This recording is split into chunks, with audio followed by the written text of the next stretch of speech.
Blog Talk Radio.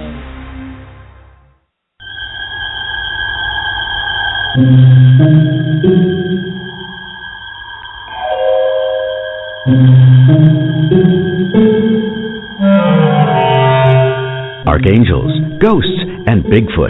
Oh my! It's just another night for Supernatural Girls. Real stories, real answers to life's biggest supernatural mysteries.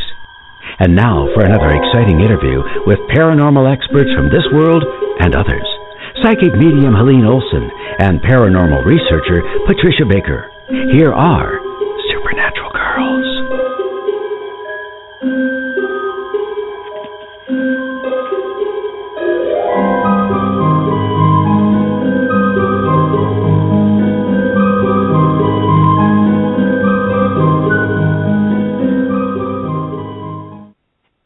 Welcome, everyone, to another exciting episode of Supernatural Girls. I am your host, Patricia Baker, and I'm here with my co-host, psychic medium Helene Olsen. Hi, Helene.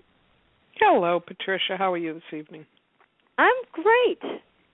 I am happy. I'm warm. Yeah, the weather's been wonderful. Yep. It did get a little chilly here, but I'm warm right at this moment, and I like that feeling. So I'm happy to share that with you. And my lawnmower has been put away for the season. So oh, that's sad I know for you. It's very sad for me. No more lawn mowing, no more. But I have some good news. My husband actually said, I heard him say it, he really would like to buy a new lawnmower. So that brought tears to my eyes. I was so happy. That is funny. Well, you know how much I love to mow the lawn. I really do. But this lawnmower has seen its day, so it is time to get something bigger and better. I can't wait to see what's going to happen in the spring. I can't wait for the grass to start growing again, and I know it's a long way off, but something to look forward to at the end of winter. Not so long. Time's moving so quickly, right? You know, it is. It just seems like I turn around, the week's gone. I don't know what happened. I don't know. Blink your eye, the day is gone, the week is gone, the month is gone. I can't believe I'm already feeling behind for the holidays, you know? Oh, God. It's crazy. The holidays. Yikes. They're coming upon us soon. Well, I know. Well, to get some good advice on what to do about what's coming, let's talk to our numerologist, Patricia Kirkman. Hi, Patricia. Well, good evening, ladies. So I'm thinking about your lawnmower. I bet it's going to be under your Christmas tree. Now, that would be a picture I would have to post. Something that large under the Christmas tree. Wouldn't that be something? So, Patricia, tell us, what in the world are we walking into here? It seems like the energy is really ramping up. Tomorrow is the day of number 13. What's going to be happening? It's all about details of things, and I'm afraid we're going to find people being a little angry and doing a lot of huffing and puffing. They're going to be kind of being very uptight and very tense because it's kind of like trying to be a direct arrow. You've thrown a dart, you want it to go in the middle. Well, it doesn't always go that way. It veers off. Well, that's how people are going to feel about some of the projects they're working on tomorrow. And it's so part short of that, tempers. Oh, yes, and it's also part of that universal 9-month that we're in, which is wrapping up a lot of old things. And so when it comes to the details of things, and for God's sakes, everybody, just breathe tomorrow. Breathe deeply as if you're trying to bring in something special from the soles of your feet on up. That will help tremendously. So don't get into road rage incidents. Don't get mad at your partner over nothing. It's just try to let it go. That's right. And if we just concentrate on details and do actual physical labor, we'll feel 110% better. That physical labor will pull some of these knots out, shall we say, and that will make it a much easier for everybody tomorrow. So they try to make it pretty and fluffy that they realize that, hey, it's not going to work that way. All right, so we got to roll up our sleeves and actually dig into some physical activity, rake those leaves. Dig that ditch, whatever it takes. you're in the physical Midwest, labor. you can shovel the snow because they've got quite a bit of that going on. They can keep it. We don't want it here. I certainly don't want to see it here. No, but that's one good way to have a good workout. So, that's for sure. Wow. So we have to find a different way to express this physical energy so that we don't take it out on other people. That's right. So we will do such as you have recommended. And you also have been looking at paranormal energies and how they can manifest in someone's name. So what would make somebody more psychic in their name? What letters would be meaningful about that? Well, actually, we find that G and P are very much a letter that deals with the spiritual side. And the thing that I find very fascinating is that different letters will draw us towards it. Many times people are born into it, shall we say. Well, we've heard the saying, someone says, oh, I'm from a family that they were born with a veil. There are some people that have that ability that they're born with, and it's handed down. But there are other people that the given name at birth will give them opportunities to either look into or be a part of the paranormal. And if they allow themselves to use these gifts, they're fabulous. But many times people are afraid of them. If they become frightened of it, they'll be afraid to use it. And I always use a thing that says this: if you don't try it, you'll never know what you can truly do. Just assume that it's normal to feel these things, that it's normal to be able to make these choices.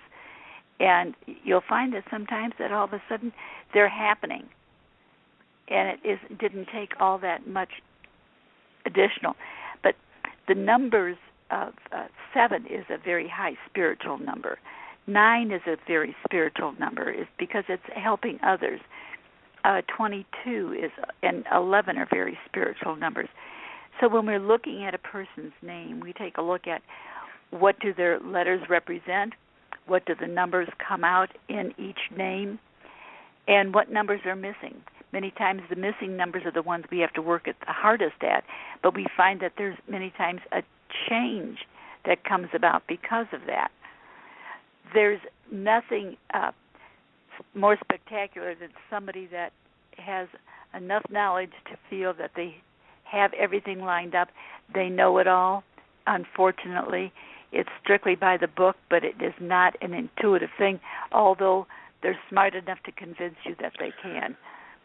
That's where we talk about some of the wannabes.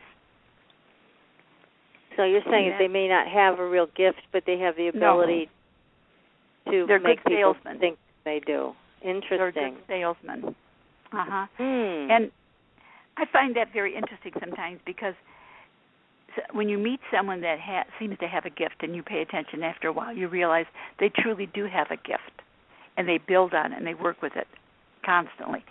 There are those that are in that circle because they want to be, and the more that they can add on to who they are by what they're getting from other people, they use it as their own shield, shall we say.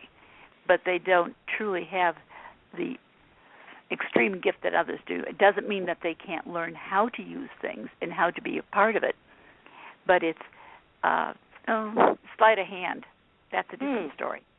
So you may have, in your practice where you do readings for people individually and you teach other people how to do this in groups, you must have seen quite a few truly gifted psychics in your practice. I have seen people that have a great ability and some that have a great knack for it, but their fear of it shuts it down. Oh, my. And many times it's because it's how they were raised. You know, my religion says I shouldn't do this, or somebody else's aunt said you can't do that. And those are scars that are put on them when they're younger many times that they are afraid of letting go of as they get older. And there are others that will turn around and break free of it all, and that will certainly test the waters to see what they really can do. We've got a lot of talented people, and the given name has a lot to offer us, as does the birthday, as does the birth sign. It isn't just our birth sign, it's what's our rising sign, what's our moon sign. each one of these things have something to add to what we do or how we do it. So we could always learn how to do it better. Is everybody born psychic? I think we all have a gift to learn something if we're willing to take the chance. But as I said, too many times people are just fearful, and they need not be. Yeah, I think in this day and age, a lot less than in the past, but it still is a risk to talk about it with certain people and certain groups of people who may be skeptical or may just be in a situation where they can't accept this type of thing as being real. So, yeah, I mean, totally understand what you're saying. And it is interesting that the psychic gift can be perceived as coming from the vibration of the name, combined with the birth date also. Do you think that any particular sign, astrological sign, is more prone to being psychic? Yes, I do. But you want to tell us which one? Well, Aquarians are considered very much into the metaphysics. But Scorpio, although you have to remember the sting of the scorpion's tail, they do have a very strong tendency to dig deeper into things. And there again, where the placement is it their birth sign, is it their sun sign, their moon sign, or their rising sign? And sometimes they will say, oh, gee, that person's, in my case, that person's a Libra. But if your rising sign and your moon sign, shall we say, is a Cancer or a Taurus, you're doubled. You're more that than you would be your actual sun sign.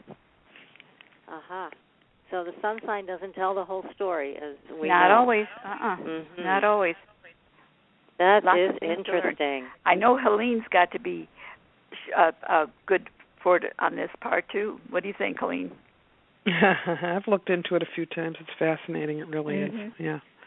Yeah. Yep. Well, we are going to be talking all about this. Are you psychic or just making it up with our guest in just a minute. So, Patricia, thank you for all your insight on number 13 tomorrow and what we need to do to get through the day, and also all this information on the vibration of our names and numbers and how that ties into being psychic. Thank you so much. Oh, you're welcome. As always, ladies, have a fabulous evening. Oh, good night, Patricia. Thank you. Thank you so much, Patricia. So we have, Helene, a very interesting guest on our show tonight. Her name is Carole Lynne. She has written a number of books, but the one we're talking about tonight, Are You Psychic or Making It Up? Understand and Manage Your Psychic Self and Help Your Loved Ones Who Think You May Be Losing It. It's a great subtitle. It is. And it's something I think everybody goes through, don't you, Patricia? I think so. I think so. In this culture, there are still a lot of people who don't quite accept this as you and I do. But we're going to find out all about this from Carole. So, Carole, welcome to the show. Welcome to Supernatural Girls. Thank you very much, and hello, Patricia, and hello, Helene. Hi, Carole. So happy to have you here. So this is quite a book. It was a lot of fun to read it, and I think it's going to be a lot of fun talking with you this evening. You didn't really get into this whole thing about psychic and mediumship and all this until you were in midlife, right? Your 40s? In my 40s, yeah. I had been psychic all my life, but I wasn't particularly interested in it as a child. It was when I started seeing the spirits of those who had passed over that I really started to take it seriously. For whatever reason, that was a turning point for me. And who were the ones that you saw? Was this like your father or a friend's father that you first saw? Who were the first ones you saw? The very first spirit I ever saw was of my dog, who had passed away. And, of course, I thought I was making it up. And then it was just before moving from California to the Boston area. And then I saw the spirit of a man standing next to my friend's refrigerator, and I described the spirit, and she knew who it was. And more things like that started to happen. which caused me to talk to some other friends, and I said, I don't know what's going on with me. And somebody said, well, maybe you're a medium. And I was so out of the loop that I didn't even know what that was. I hear you, Carole. I hear you. So it just was nothing I was looking for, knew about. I was a musician and a music teacher and performer. And suddenly my life started to turn upside down. And I wish that I had had the book that I've written, Are You Psychic or Making It Up?, at that point in my life. I wish I'd had it much earlier in my life. I bet, because as you said, this turned your life upside down. So what happened? What was the upside down part of this? Well, the upside down part was that for a long time I thought I was making it up. Then I joined a spiritualist church circle, and as I started doing readings and kind of developing the gift week after week and started doing practice readings for people, this was now beginning to take up my time. I had another business called Quality Performance Coaching, where I went around the country coaching people in presentation skills. And there was a certain point at which I had to make up my mind, was I going to give my life to this practice of readings and doing mediumistic and psychic work, or was I going to continue with my business? I couldn't do both. So I made a big decision and just decided it was more important to be a medium. And so when you made that decision, now were you married at the time? I was. See, my husband married a musician. He didn't marry a medium. Oh, my goodness. So, this is so interesting. It's really fascinating because I read the book, and it kind of parallels what I went through, and many others have gone through, Yeah. A lot of people that I've run across have had their gifts really blossom later in life when you really have more life experience and acceptance under your belt, I think. Don't you, Carole? Well, I'm quite happy that it happened in the way that it did. I'm not saying that if there is someone listening who is 23 years old or 33 years old that they should turn off their gifts, but no. I'm just really happy that it worked out the way it did with me, because I really wouldn't have been ready for the responsibility when I was younger. And it is, as you know, a huge responsibility. A huge ethical responsibility, yeah. Yeah, people don't realize the responsibility that it... No, they don't, and there's a lot of great people out there who really, really have a heart to help, and they all do, it seems to me. But then there's a very tiny faction, just like there isn't any business out there, that just isn't doing the right thing. They're doing a lot of shock things. They're doing a lot of off-the-cuff stuff with information that they shouldn't be repeating or Sure. just, allowing to fall out of their mouth sometimes. And people really do, don't you think, hang on the word of a psychic?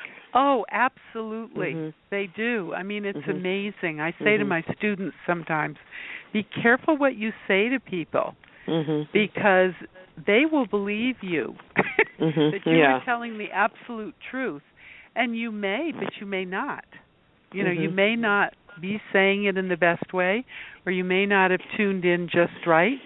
I think we can make mistakes, and just like anybody else. Well, I don't think the future is set in stone as much as people think.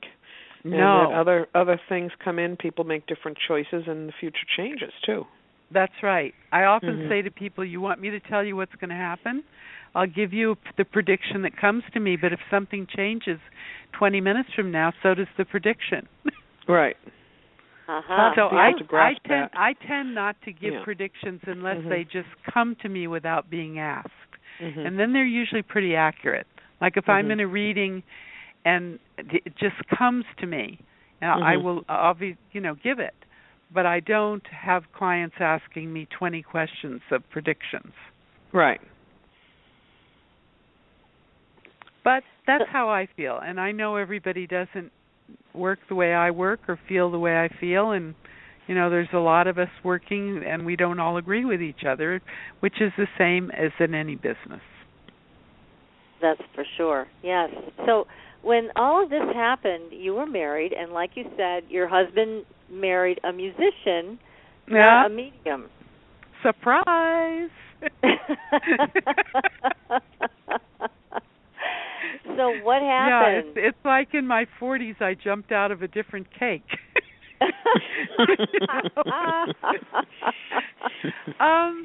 Well, he wasn't quite sure about it.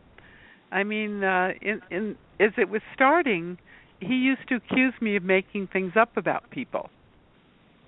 And I didn't really understand what was happening because I thought everybody saw what I saw. I think one of the examples I give in Are You Psychic is we were at a party once and I was saying something about, this divorced woman that we had met, and he said, well, how do you know she was divorced? She didn't say that. And I said, well, she just looked divorced. Couldn't you see it? And I started to realize that not everybody was seeing the same things I was seeing about other people. So this caused quite a bit of tension for a while, but now, my husband's my biggest supporter, even though he's not totally into what I do. He helps me, set things up. He drives me to events. He's a great guy. Aren't you lucky? And so your marriage obviously survived this major change. It did, but not all marriages do. That's true. No, they don't. No. And do you know of people where it has destroyed their relationship? Yes, I do. Because, if someone is really deeply committed to psychic and mediumistic work and starts to fill their hearts more with the essence of higher consciousness, I hate using all these words because the words don't really ever work because it's beyond words. Mm-hmm. But in this work, if we develop spiritually, we change. And if the people we're with don't grow along with us, they don't have to believe everything that we believe, but if they don't also grow along with us, we outgrow them. Mm-hmm. And I don't mean that in a snobby way, but it's just,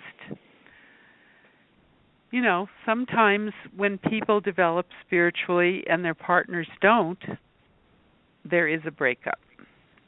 Mm-hmm. Yes, and I understand exactly what you're saying with that. It's too bad that it has to happen that way sometimes, but it's like this, the clothes don't fit anymore, so time to get new clothes. Yeah, but I think there are many people who are able to work it out with their partners, and I think that the best way to work it out with your partner is to not put a lot of pressure and say, you have to believe what I believe, but simply just, I don't care if you believe what I believe. Just support me. This is my interest. This is my adventure. This is my spiritual journey. You don't have to be on the same journey with me, but support me in my journey. Oh, that's nice. But it is nice, but it seems like, let's say your partner suddenly decided to be a master basket weaver. You would expect the other partners to totally support their new venture, no matter what it was. Mm-hmm. But for some reason, it seems like when it happens to be spiritual or psychic or mediumistic, there's a bigger divide. Well, because now we're dealing with people's minds and hearts and souls, and we're not dealing with... the frequencies change, and it just... Yeah. That's a very good way to put it. The frequencies change. And that happens with friends, too. Mm-hmm. It does, yeah. I lost quite a few friends. Mm-hmm. So on the happier side, I've met a whole new group of incredible people that are in the same wavelength, and it's marvelous. Yeah, that's beautiful. Now, but let me ask you about your husband. Was there a defining moment when he understood that you weren't making it up? I think that sometimes I talk about my readings, and I like to do what I call evidential mediumistic readings, which means I have to bring facts and prove that I am in touch with a particular spirit that the client recognizes. And so year after year, he would listen to me, tell him, I'd tell him about the readings that didn't go so well too, but I'd tell him about the best ones and some of the evidence. And after a while, he realized I couldn't guess all that. Right. There was a tipping point. I don't know if it was so much a defining moment as a tipping point. And actually, I had to go through that process too, because it took me years of doing readings where I was still trying to find, there must be some way that I am getting this other than really talking to a spirit. It was really hard for me to believe in the early years. And two things happened to me. First of all, there was a tipping point where I just realized I could not guess that much. And also, as I got deeper into connecting with spirit, I started to really feel the presence of spirit in the way that I hadn't in the early years, and I just knew. I still need the evidence to back it up. I'm not going to claim I'm in contact with the spirit without the evidence. But there's also now a feeling of just knowing. Now, when you connect with a spirit, do you see them with your eyes or feel them, or does your third eye open? Well, it's just different with each spirit that comes through. Mm-hmm. Mostly now, I see everything within my mind's eye. Mm-hmm. I don't see objectively as much as I did in the beginning, which is interesting, and I've heard that from quite a few mediums. Yeah, that's what happens. And so with some spirits, I'll see what they looked like quite clearly. With others, I'll know more about what happened to them. It's like seeing a video going on in my mind of what happened in their life, and it's just different. Sometimes I get names, sometimes I don't get names. Well, that has to do with the spirit, really, I think. I don't know. It's a curious thing, and mediums debate this. I'm sure you've debated this with many mediums. Oh, but yeah. You can do, two readings on the same day, and one, the evidence is so phenomenal that you're just knocked off your seat. And in another, it's okay, but it just wasn't as crisp a connection. Well, my personal feeling about that is that it's the energy of the spirit that's connecting. Yeah, some of them just make an effort to come through like gangbusters. They had bigger energy in life. They're more adamant about wanting to get through. And others are kind of laid back and kind of curious and not really stepping forward quite as hard. That's been my personal thought about it. I'm kind of agnostic on this. I have a few ideas, but I'm not sure which is right because I have no way to prove it. But I feel that it could be that there's a kind of spiritual weather that sometimes that happens too. The connections are just not as good. Yeah. And it could be the energy of the way that the spirit and the client and I come together. Now, I'm not supposed to be affected by the client, but I'm tremendously affected by the client. Well, I think all mediums are tremendously affected by clients because they're bringing their own frequency and their own vibration about it. And, I'm sure you've met a few clients like this and people who are listening. They step forward. They say they want to talk to their mom, but they have so much trepidation that there have been a few occasions where I've had to say, when you calm down, you can come back because this isn't helping. It just isn't. And so sometimes their energy does sort of play a part in it, yeah. I think it does. So I think there are a whole lot of factors that come into play. Now, and I think that... Go ahead. I'm sorry, Carole, but we have a lot of questions coming in from the chat room for you.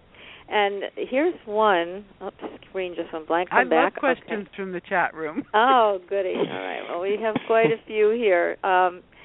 They want to know, do you only get human spirits, or do you also communicate with higher beings, aliens, or angels? Well, in my mediumistic readings, I get both human beings and animals. There's another kind of reading I do called an intuitive guidance reading.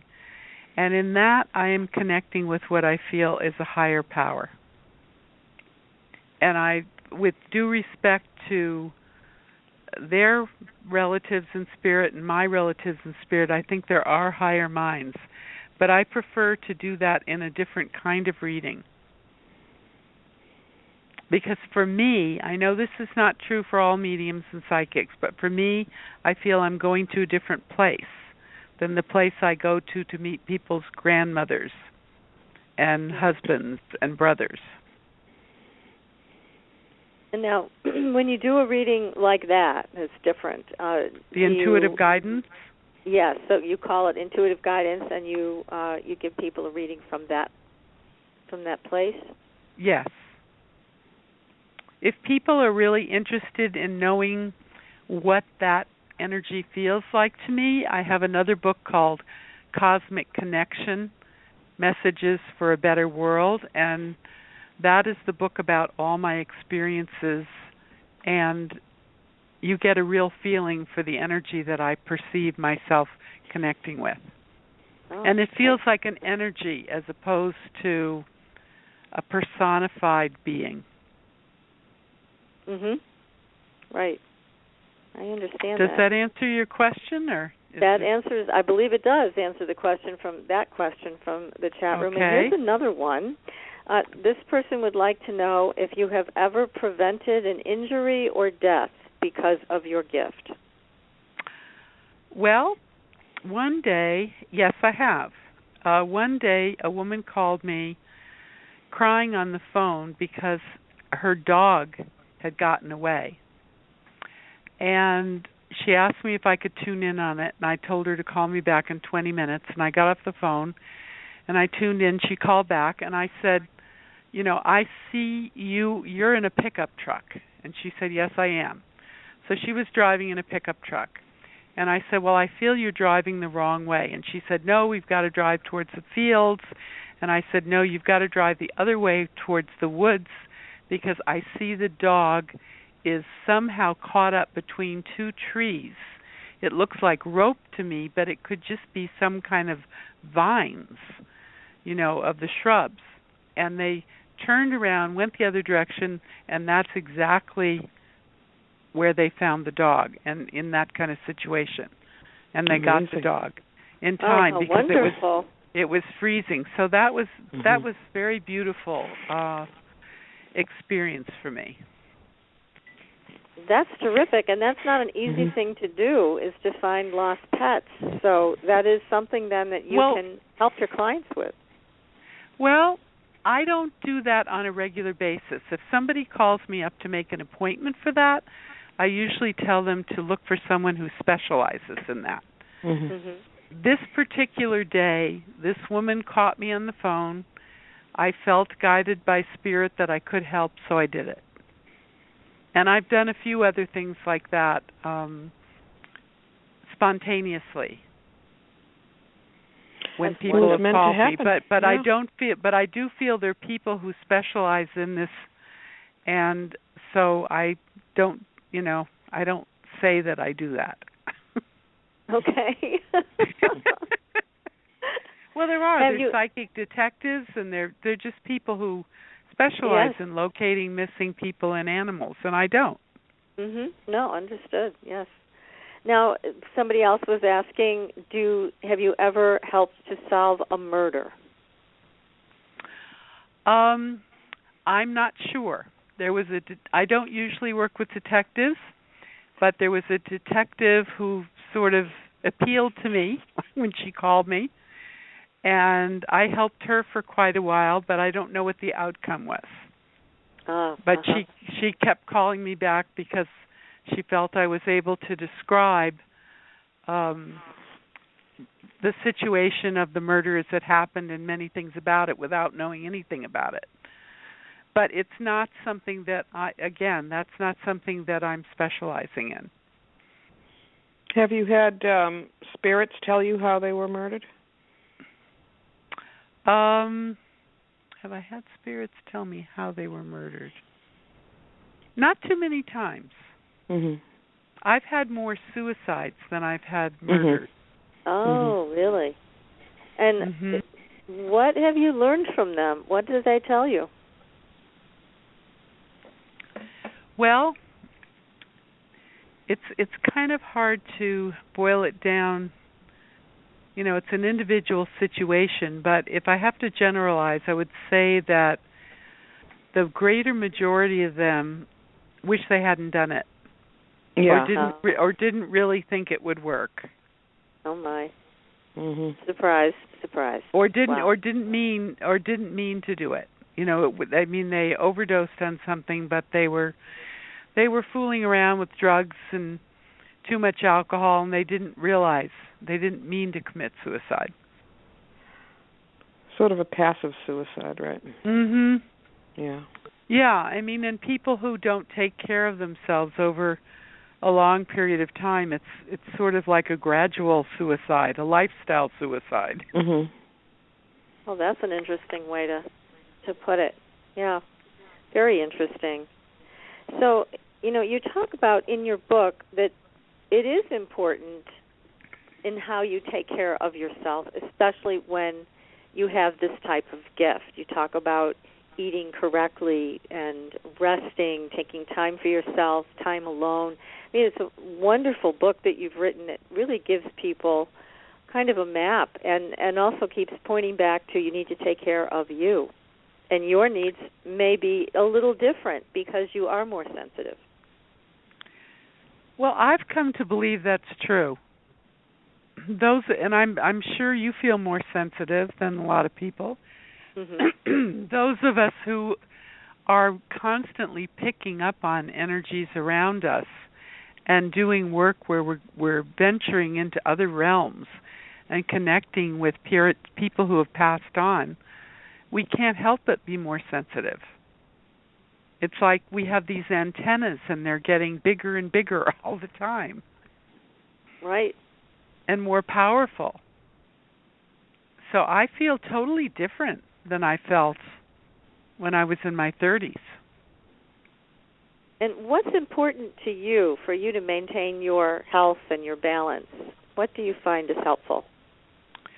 Well, I find that diet and exercise are extremely important for me. If I don't exercise regularly, I'm sort of a bit of a nut.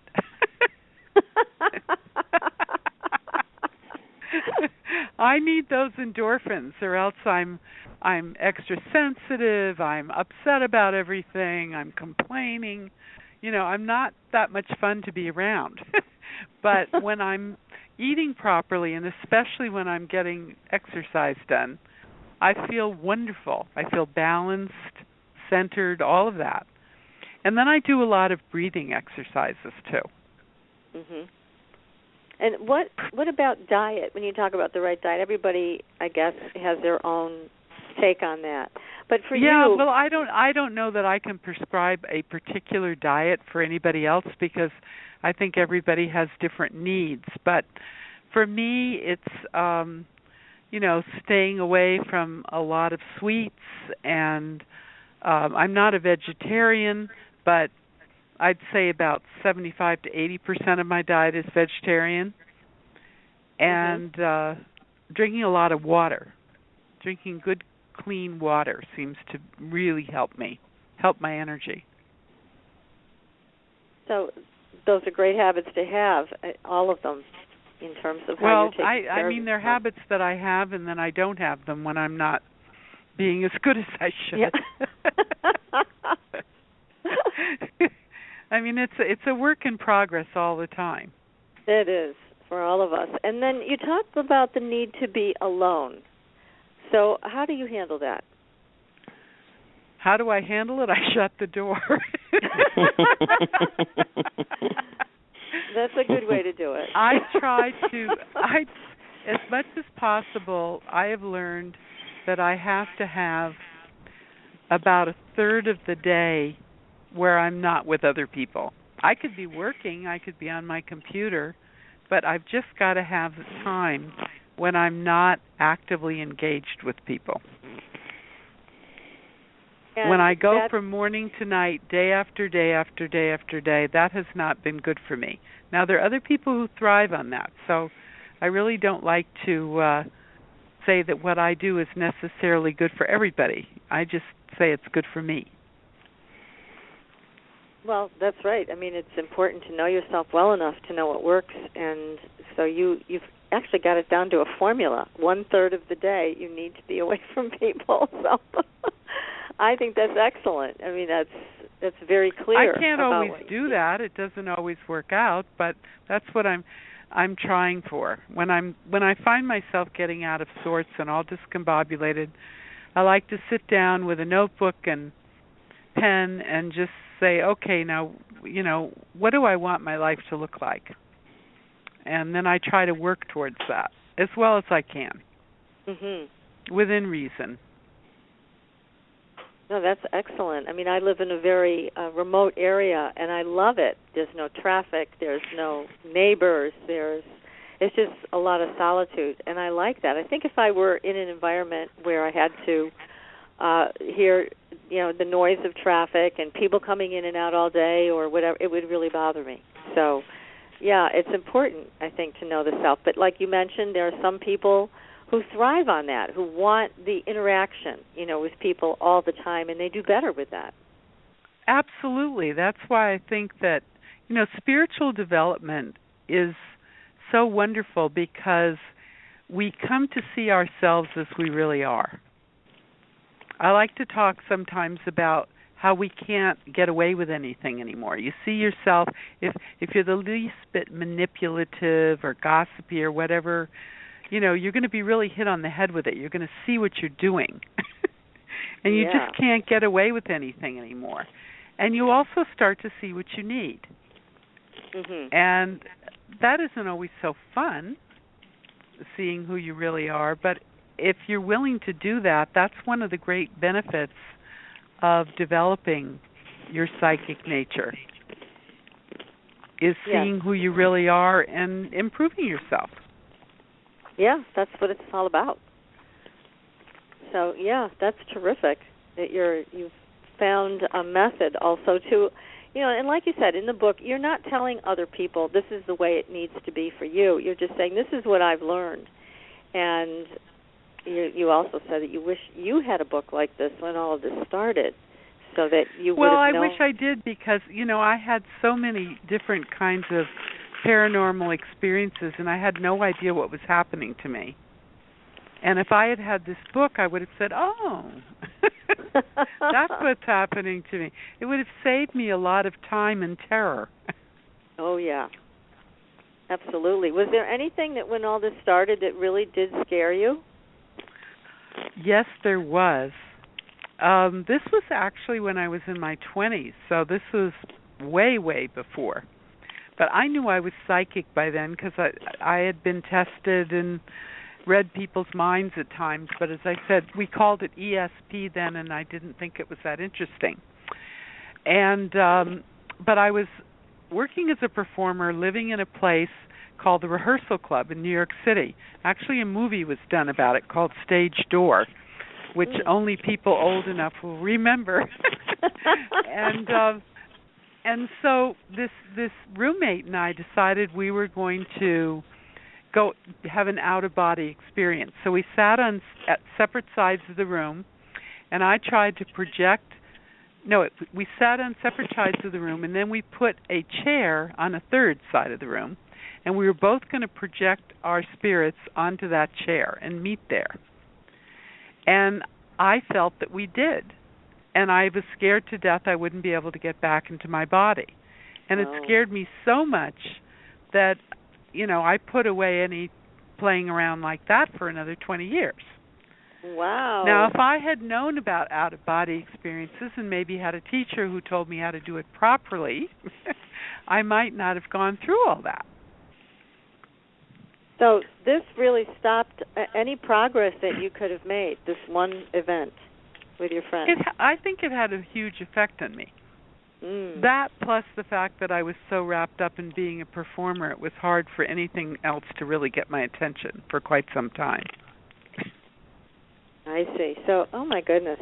But how fascinating that you finally made the jump. What was it that made, because you said you had to make a decision because you couldn't do both. You couldn't be a performer and a music teacher and coach anymore. You had to kind of decide, do I want to do that or do I want to be a psychic medium? And what was it that made you come to that decision? There was a defining moment. I was already in the years where I was going back and forth to study at the Arthur Findlay College in Stansted, England.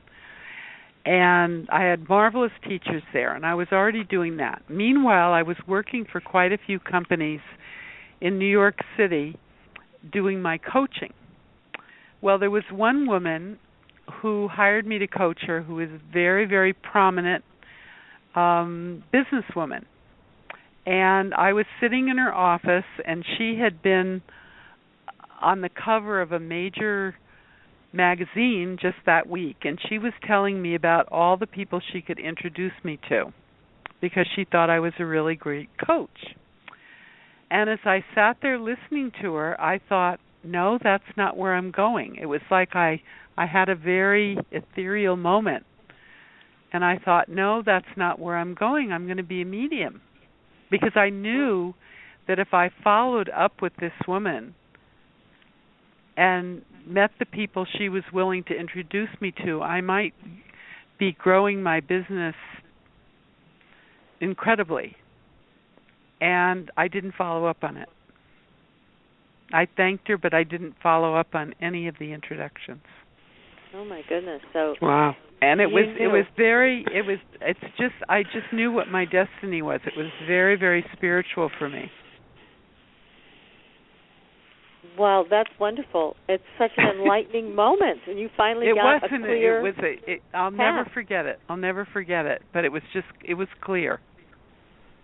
That's terrific. And we face these choices, but it's not clear sometimes. And how nice to have it be that clear.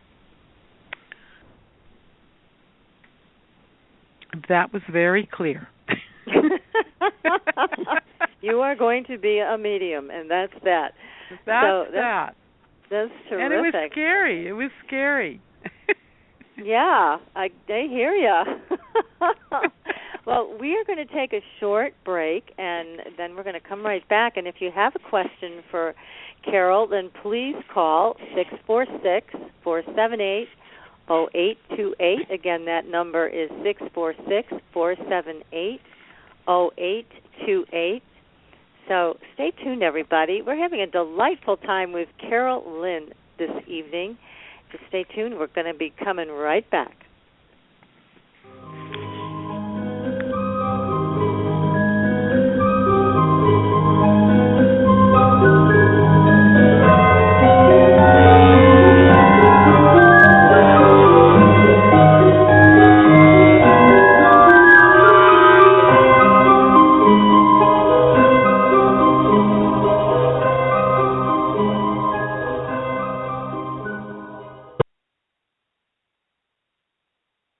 Your property tax bill. Have you seen it lately? It's frightening. Your property taxes are going up while your home value is going down. It's time to fight back and win. For the real truth about the property tax system, get attorney Pat Quintilian's book, Are You Getting Screwed on Your Property Taxes? How to Find Out and How to Fix It. Attorney Quintilian answers all your questions and gives you the facts you need to fight a property tax bill that is spiraling out of control. You'll also read about what happens to property owners who don't check their property records, only to find out too late they're taxed on square footage, fixtures, and even buildings that they don't own. Is this happening to you? Learn your rights. Buy attorney Pat Quintilian's book today. Are You Getting Screwed on Your Property Taxes? How to Find Out and How to Fix It. Available on Amazon.com. Bonjour, this is Veronique Raskin, founder of the Organic Wine Company. As one of the pioneers of the organic wine movement, since 1980 I have brought you the very best and most authentic organic wines directly to your table. I work with small family estates who grow certified organic grapes and produce exceptional wines. You can purchase our wines individually from our website at theorganicwinecompany.com or join one of our wine clubs. Our organic wines are perfect for you and for your family as gifts for friends and relatives, and they are simply spectacular for the holidays. Visit us at theorganicwinecompany.com to enjoy the very best organic wines conveniently delivered to your door. I am Veronique Raskin, passionate about my mission. I offer to you vegan, organic, and biodynamic wines, wines made by people of the heart, wines with a heart. Au revoir. Call us at 1-888-ECO-WINE. Are you ready for a new experience of freedom and powerful connection? Would you like a positive, effortless change in your life? Then come to CosmicFusion.com, where we offer the most advanced energy clearing and expansion techniques in the world, with a quantum vortex energy to activate your divine blueprint and life's purpose. When your soul leads the way with cosmic fusion and quantum vortex energy, you can break clear of past difficulties and blocks with the power of the source. With cosmic fusion, the source energy does the work for you. It's easy and effortless. Listen to our free meditation right from our Cosmic Fusion website, the Cosmic Code Meditation. Sign up for one of our interactive webinars today. Come to Cosmic Fusion, www.KOSMICfusion.com, to experience an effortless awakening and transformation. Are you ready for an upgrade? Are you ready for a new experience of living in the fifth dimensional magic and powerful connection? Then visit CosmicFusion.com today. CosmicFusion.com.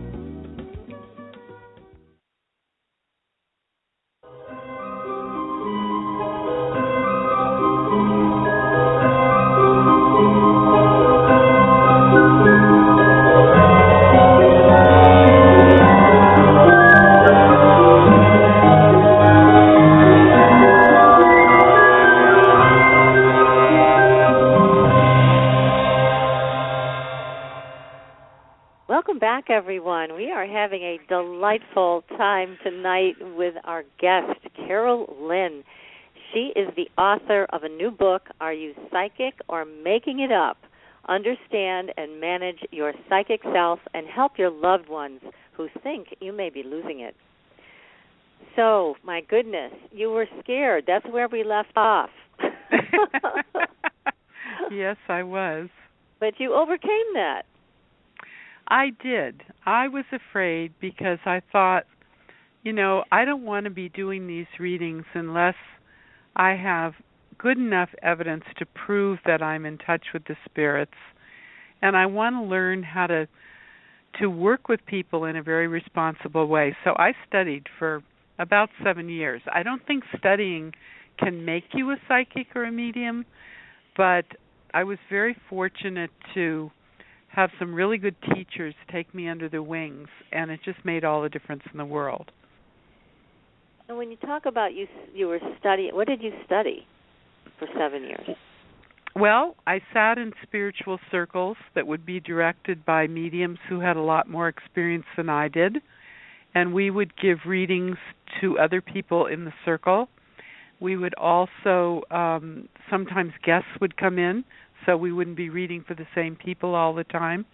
And the teachers, the best teachers were really hard-nosed about the evidence. I mean, you could feel it all you wanted, that you were in touch with a particular spirit, but you had to bring enough evidence. And I think that was great training. Then there was also a lot of coursework, learning about the history of spirit communication, of spiritualism, how to do things ethically, learning about spiritual healing. There were many, many things that I studied that kind of gave me a context for what I was involved with. And that's important because it can be very grounding to have all that information. I think it's really good. I mean, not everybody wants to become a spiritualist. I did. Mm-hmm. And in fact, I'm an ordained minister in spiritualism. But you can take all of those courses for the educational certificate without having to join the religion.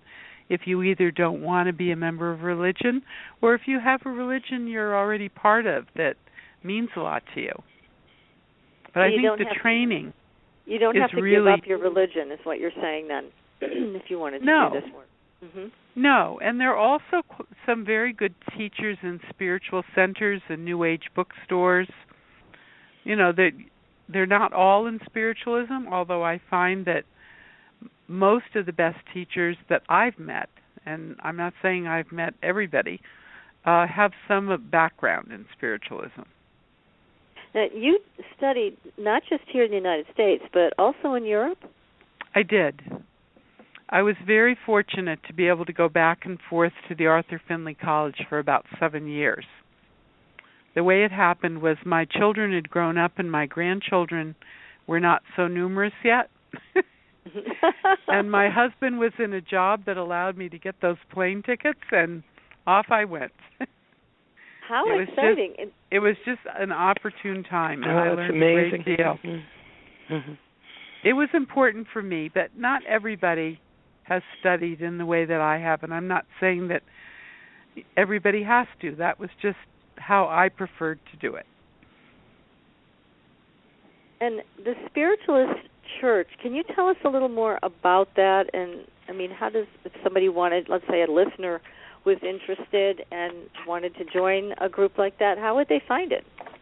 Well, they would go online and Google spiritualism, and they'll see a whole lot of organizations come up around the U.S. and around the world.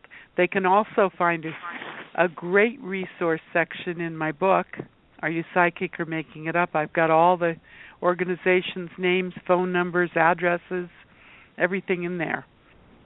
And then you kind of have to go, and you have to go to a few different places, because like any other kind of an organization, from bowling clubs to churches, you may like the people who are there and you might not. You've got to find a place you're comfortable with.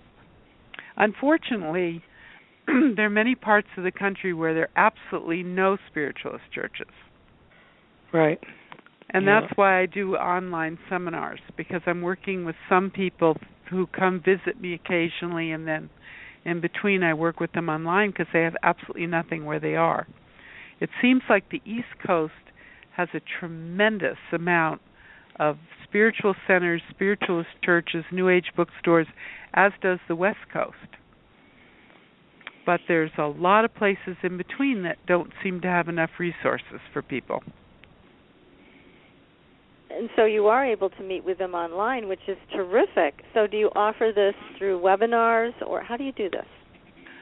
Well, I do it where I only accept 10 people at a time, because I want to be able to interact with them in a meaningful way. I'm not interested in just getting on a webinar and talking about the subject. We work. We do exercises.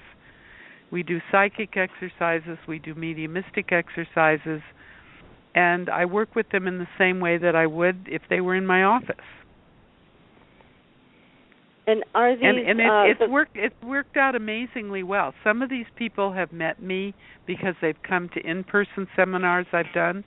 Some of them have had readings with me, and we've realized they're talented, and so they come to a seminar. And, you know, it works out different ways. I don't work with a tremendous number of people because I'm looking to work with a small number of people at a time. Mm-hmm. So when they come to you and you see that they have a gift, you see that they have talent, then are you able to help them to receive the training they need to then go out and do this work? If I feel after knowing somebody for a while that they have a gift, I remember how my teacher took me under her wing and all that she did with me. You know, driving me to the school in England, driving me around to serve churches. You know, coming over here. I mean, it was really like being an apprentice to her. And there's certain students, if they're really talented, I take them on as a kind of apprentice. And I work with them very intensely. If someone is not tremendously talented, there's certain groups of mine that they're welcome to, but I don't want to be responsible for making people think that they're cut out for being, you know, doing readings for people if they're not.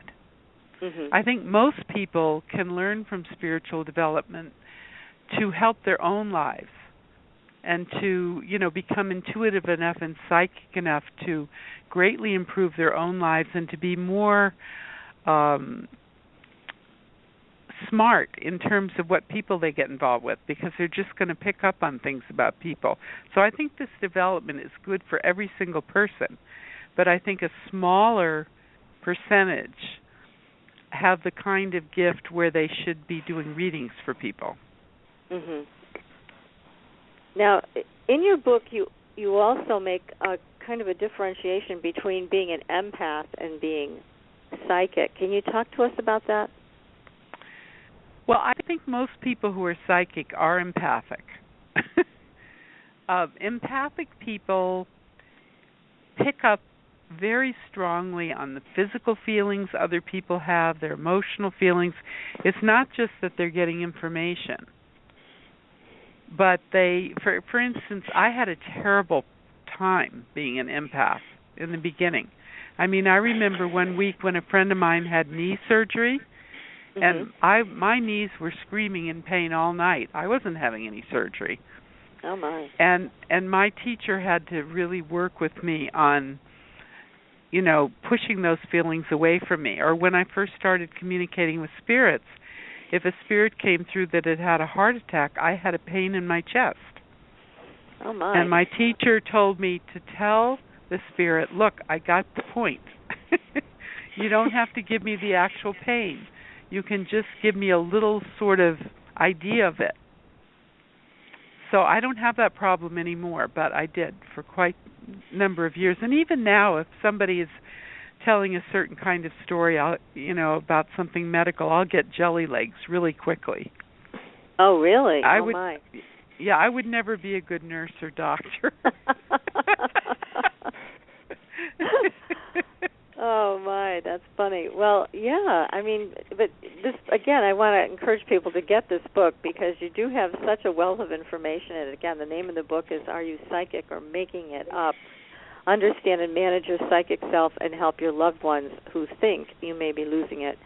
So now you said you really haven't had any experiences with negative entities. I haven't. I had one.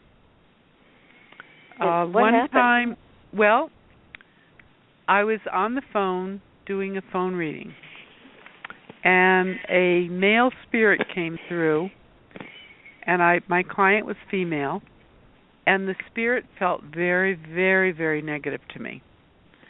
And I knew that I did not want to connect with this. So I said to the woman, I feel really terrible, but I can't do this reading. I can't bring this spirit through. I just feel too uncomfortable. And she said, that's what the last medium said to me. Oh, my goodness. So you ended the reading? I did. Now, maybe I should have been able to deal with it, but I wasn't. Mhm. Wow. So it felt that negative to you, where you didn't feel comfortable. It felt that negative to me. And were you able to see it, other than know that it was a male? No. I just knew it was a male energy, and I knew that it was too negative for me. Wow. Now there may be mediums who could have dealt with that spirit really well. Mhm.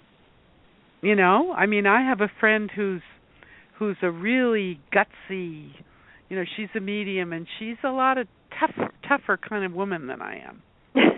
And she can go in haunted houses and talk to negative energies, and she can do all kinds of things that I could never do. And people say, well, why couldn't you do that? And I say, for the same reason I couldn't be a policewoman. It's just not me. I can't do it. Yeah. No, it's, talking with you tonight, it's very clear that you know who you are. And in knowing who you are, you know what your limitations are as well. It's very important to know that. I think it is, because all of us who delve into this unbelievable world of spirit communication, whether if we're doing psychic work, it's still spirit communication because you're communicating with the spirit of another living person. Mm-hmm. And if it's mediumistic work, you're communicating with the spirit of someone who is no longer living in a body. Either way, it's spirit communication. And I wouldn't think that anyone would want to be doing the kind of work they don't feel they're suited for.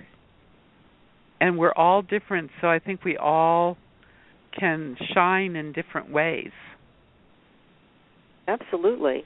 And it's nice that you don't try to force yourself into positions where you really don't feel you belong. And so it's a way of keeping yourself safe, too. One of the things I say in my book, and I try to tell my students, is, just because you are psychic or mediumistic doesn't mean that you know about everything paranormal.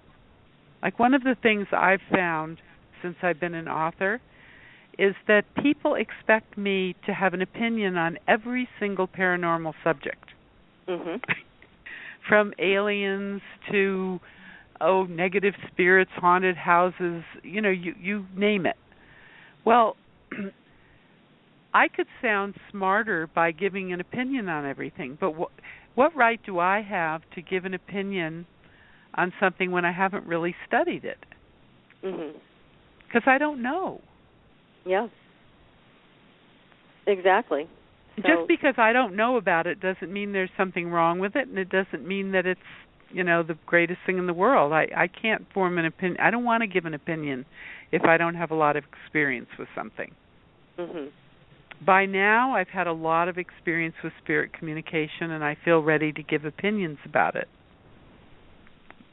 But again, they're my opinions, and some will agree and some will disagree. Sure. Well, that makes sense. But, for you, it sounds like you've had a very blessed journey, and that you did have someone who took you under their wing, and so you got a lot of really great knowledge and really great training.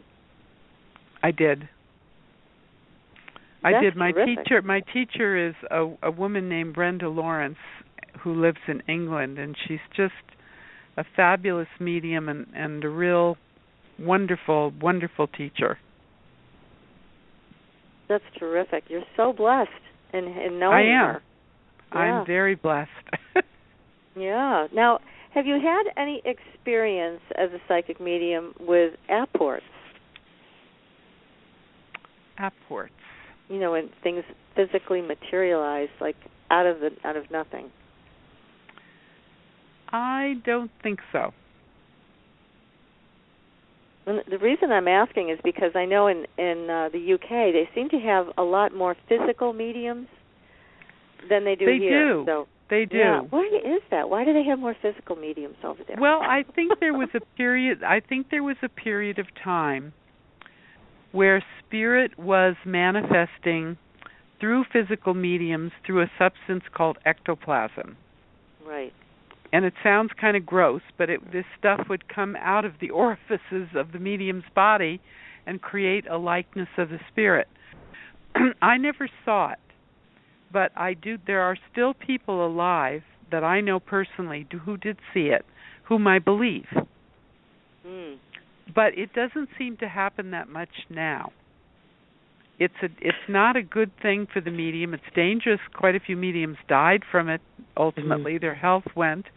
And even the mediums I talk to in England now say that spirit is not communicating that way anymore. That they don't need to. They're communicating through our minds. Mm-hmm. Don't you think in England and other parts of the more ancient world that there were deeper wells of connection there? I think that in the United States we want instant everything. Mm-hmm. And I feel that some of the spiritual circles that have met in England have been working for 15 to 20 years to try to make a trumpet rise off the table. Mm-hmm. And they'll literally sit that long to try to make that happen. Mm-hmm. Americans, we don't do that. Mm-hmm. No, what I meant was that Yeah, what I meant was that they've been practicing since ancient times with magic and the occult. And so they've created sort of places that are more connected than they are here, because the amount of time and energy. But we have some places that Native Americans have practiced that a lot of people feel are pretty deep spiritual places. My own particular feeling is that when you develop spiritually, you don't need to go to any of those places. That those places may give you motivation because you feel the energy, but ultimately, if you can get together with a group of like-minded people, create your own circle. If you're lucky enough to travel the world, fine, but you don't have to, because spirit will come to you. Oh, well, that's true. Yeah. Yeah, it doesn't matter where you are. I have another question for you from the chat room. Great. Someone would like to know if you feel meditation is important. I do. I think that making time for meditation is a way of saying, I am making time for my inner self.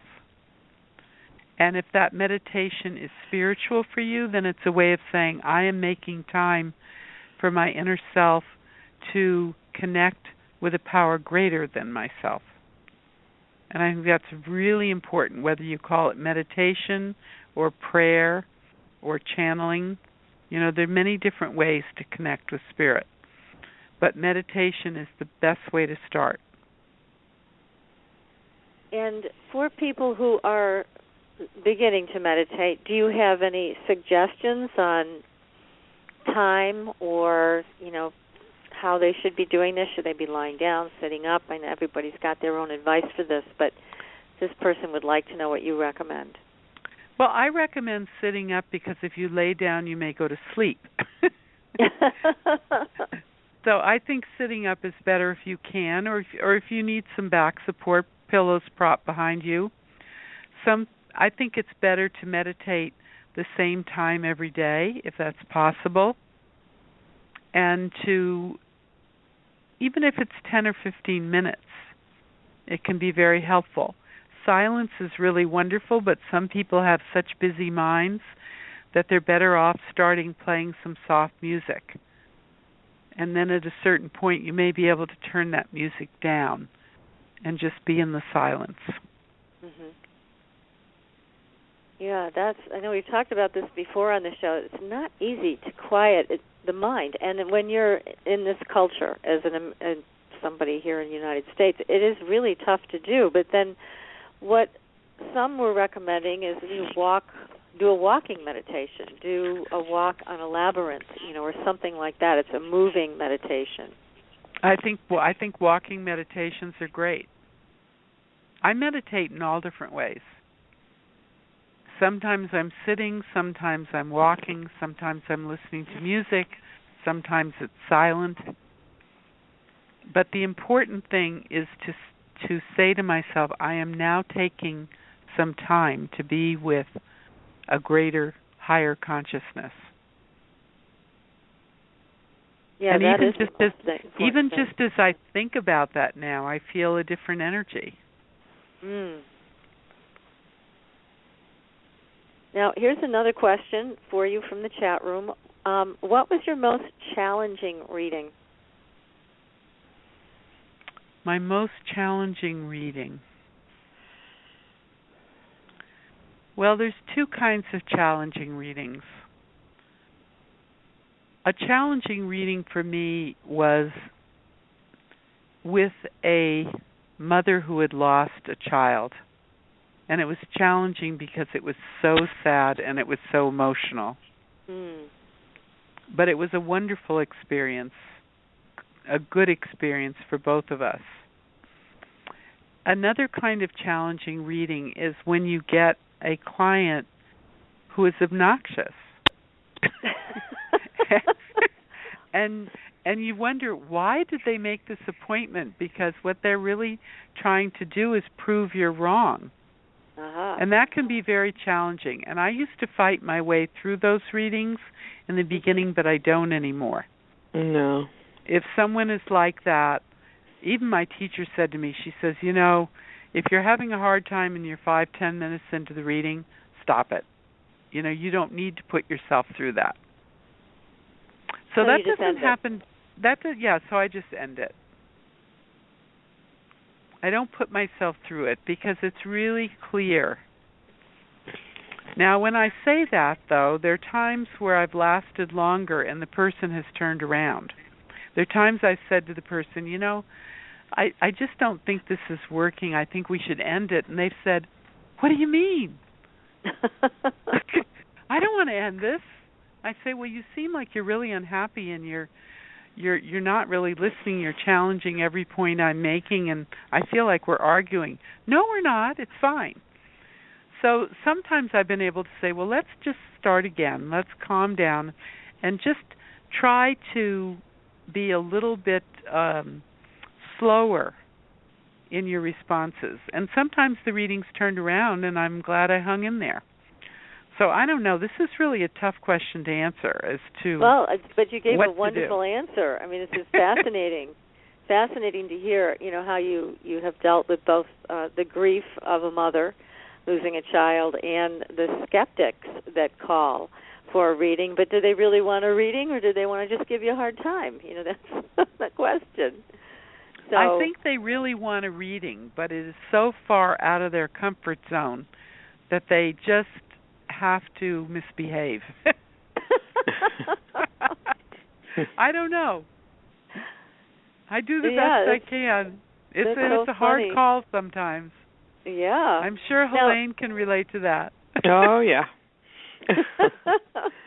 Yeah. And, your book, again, has such wonderful little stories in it and also tips on how to handle certain things. But skeptics, there are a number of them out there. Yes. What do you do with them other than the people that call for reading that you can just get rid of? I mean, skeptics, they seem to be very entrenched and addicted to their way of thinking. Well, when I first started, it was very important to me to somehow win over the skeptic. No, that's not a good idea. But you found that out right. As time went on, I realized, well, why should the skeptic believe in this? They don't see what I see. One of the stories I like to tell, and I think this is in Are You Psychic or Making It Up, is if I walk into a room as a psychic and I see an image of 6 red balloons, and a person walks in with me who is not psychic, and I say, oh my goodness, do you see those balloons? And they say, no, I don't see anything. Well, why should I expect them to see what I'm seeing? And if they don't see it, why should they believe me? They don't see it. So when I see a spirit and I'm with somebody who doesn't have that ability, why should I expect them to believe me?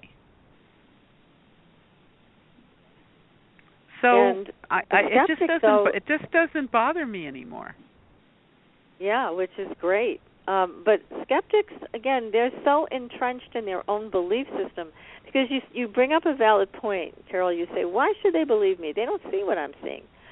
But why shouldn't they give you the benefit of the doubt? That's what skeptics don't want to do. Why should they give me the benefit of the doubt?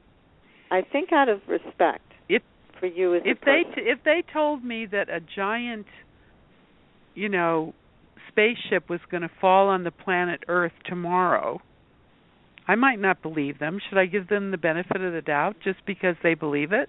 Well, no, I'm not saying that you then jump on board and wave the flag and say, yes, I'm on board with this. But I think there's a difference between a skeptic who is entrenched and just wants to prove you wrong and them right, and a person who doesn't see the way you do but is open to considering the possibility that you see something they don't.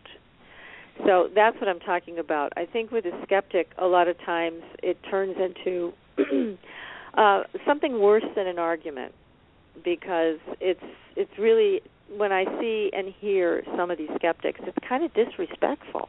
That's putting it mildly. So that's the issue I have when people talk this way about, or talk about another person and their gift. And it's true, they don't see what you're seeing, but there's also another element there that I find that is somewhat disturbing, just about their own personality. Well, I think if people are really nasty, whether it's about paranormal work or anything, if people are really nasty, they need to take a look at why they're acting that way. Exactly. Because it's something more than there's something else going on. But right. In the same token, if people who believe in that life is eternal become, fundamentalists about it and feel that everybody's got to believe it, then we become as bad as the skeptics. Mm-hmm. And I'm not saying that any of us talking now would do that, but there's some people who get on the bandwagon that everybody's got to believe this, that there is eternal life, and that can be just as harmful as the skeptics getting on a bandwagon. Mm-hmm. I guess you can see I don't like bandwagons too much. Unless there's a good band playing. Right. Oh, that's really interesting. Well, again, there's so much to this. There's a lot of uncharted waters still with this type of phenomenon. But you found a comfort level for yourself, and you've certainly gotten some incredible training and had years of experience with this. So I imagine that you're a terrific resource for people who want to explore this. So where is the website that they can find you?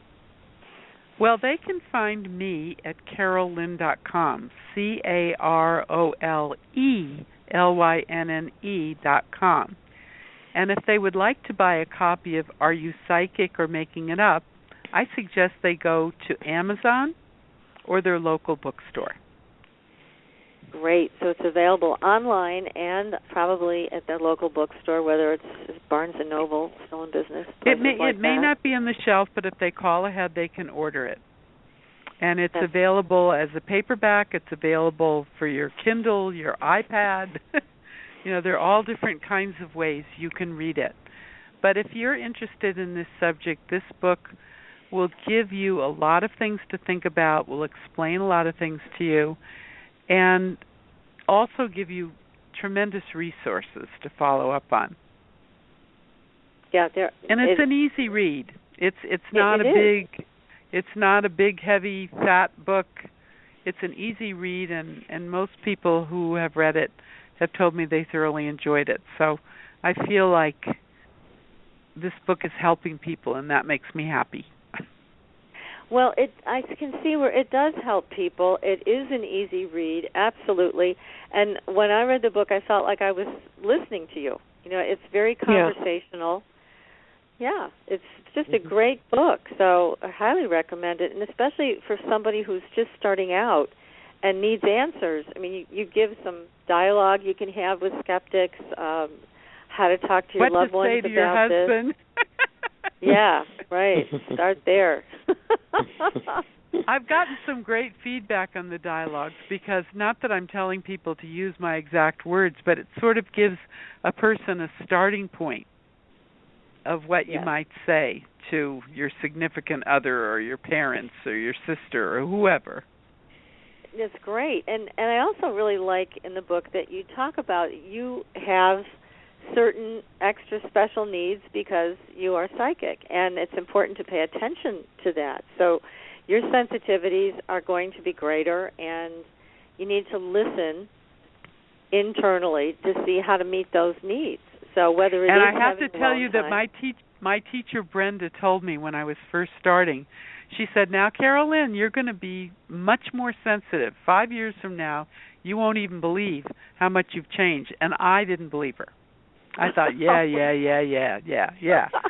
But then it happened to me. And it's still happening. So she was right. There it is. You had a great teacher who was right. Yeah, she was right. You also, Carole, talk about finding a therapist. So there are some people, let's face it, who are not necessarily psychic, but they are maybe mentally imbalanced. And so, it is important to seek professional help if you need it. Or you may need professional help even if you are balanced mentally, but you're having these experiences. So you talk about how to find a good therapist in the book. So, I do, because, this is a very tricky situation, because some therapists would consider that everything that I'm experiencing is like a psychotic hallucination. Mm-hmm. Well, that's not going to be a good therapist for me. I need what I call a spirit-friendly therapist if I want psychological help.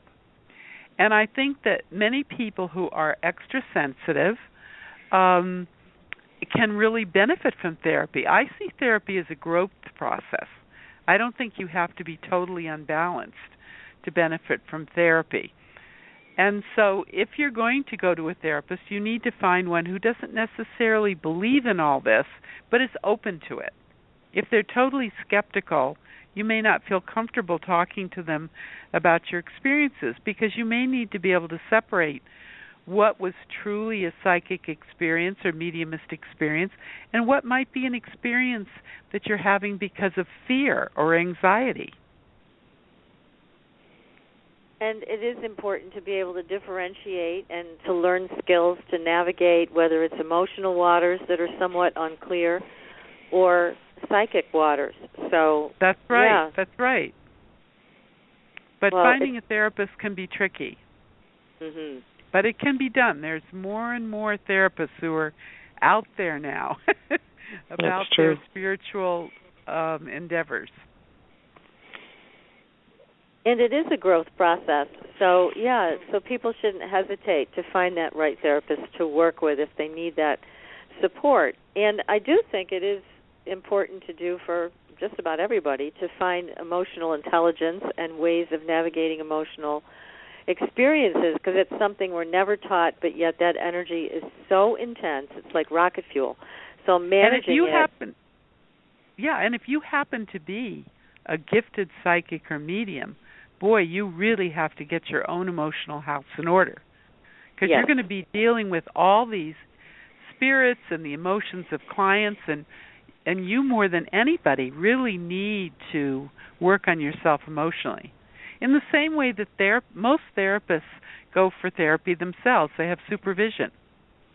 Right. Yeah, and I think I agree. So there's a lot to this, Patricia and Helene, as you know. There is, but I'm glad that you also see the value in this type of work, because I know Absolutely. Helene and I met many people who are talented, very talented psychics or mediums or both, but they don't have the emotional grounding, and it makes it a very rough ride for them. Well, they have a very rough ride, and so do their clients. Yes, that's right. So I think as a field, as a community, we really need to try to interest people in working on themselves. Amen.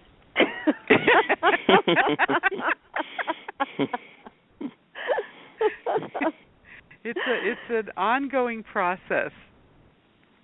It is.